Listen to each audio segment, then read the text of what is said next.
Start small. Start with changing tomorrow morning, just tomorrow morning. Get that squared away. And then move on to the next day and the next, and move your life to a better place. One little step. One little victory at a time.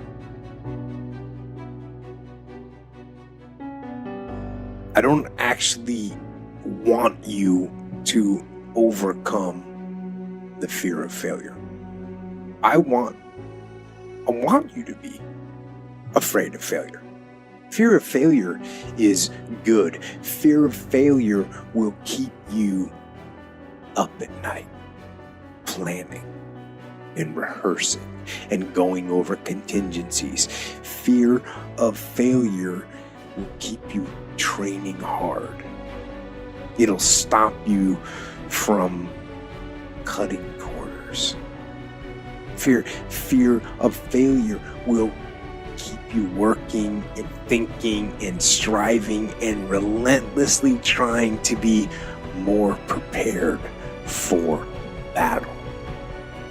So I want you to be afraid of failing. I fear failure. But more important, I want you to be horrified. I want you to be terrified of sitting on your ass and doing nothing. That is what I want you to be afraid of waking up in 6 days or 6 weeks or 6 years or 60 years and being no closer to your goal. You've made no progress. That is the horror. That is the nightmare.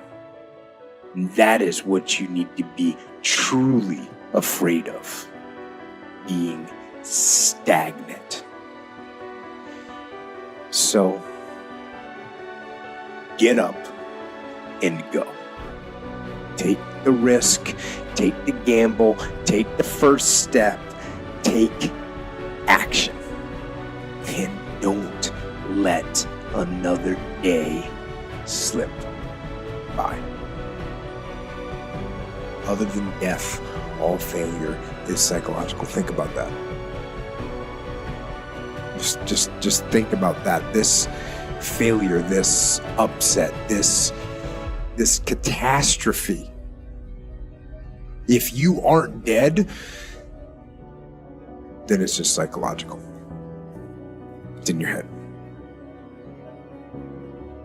Now, this does not mean that you won't lose some battles, because you will. We all will. But it does mean that as long as you don't surrender, as long as you don't give up, as long as you don't quit, then you haven't failed. It just means you've made a temporary tactical retreat. It means you've made a brief withdrawal so that you can regroup and reattack. So, as far as I'm concerned, if you get beat, unless you're dead, you are not defeated. And you have not failed. What you've done is you've learned. You've gained experience. It's about being driven almost to the point where you're obsessed. Because when you get to that point of being driven and possibly obsessed, you no longer care if it's 30 degrees outside. That wind chill hits your face, you feel it, you might go back inside, but to get more clothes on to go outside. So you have to find that passion, that purpose of your life. It's different for everybody. It's 11 degrees out here right now and I'm about to go running. Like I always tell people, I can't stand, I hate it. It's 11 degrees. What's fun about running in 11 degree weather? People always ask me, why do I run if I hate running?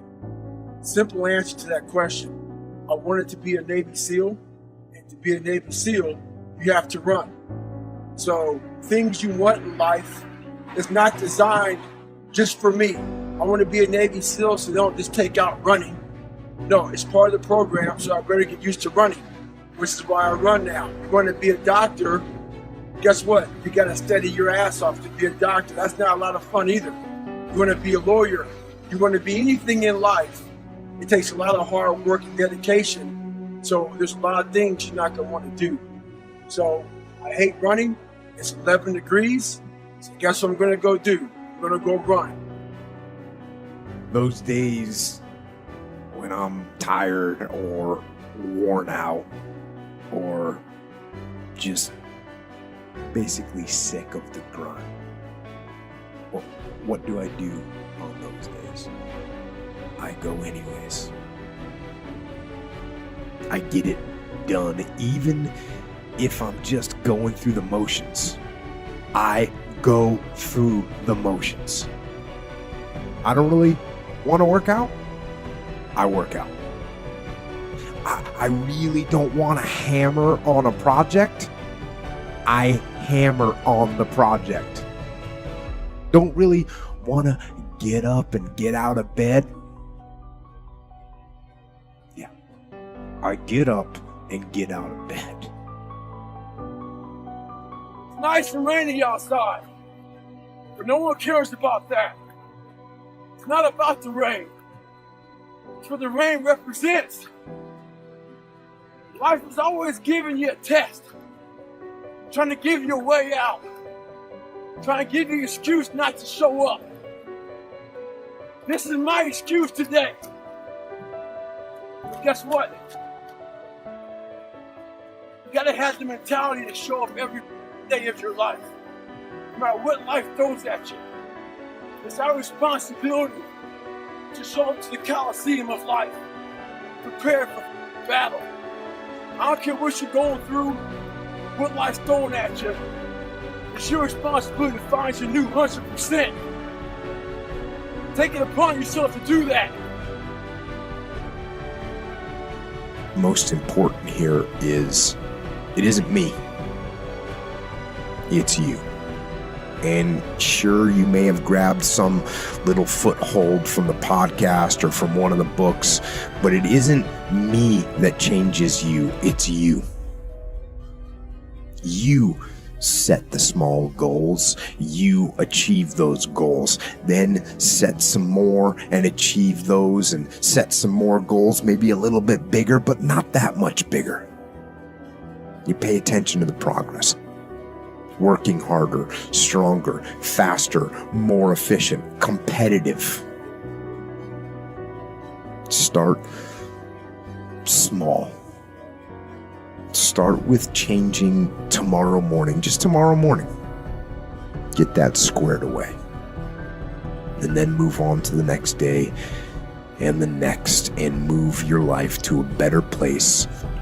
One little step, one little victory at a time.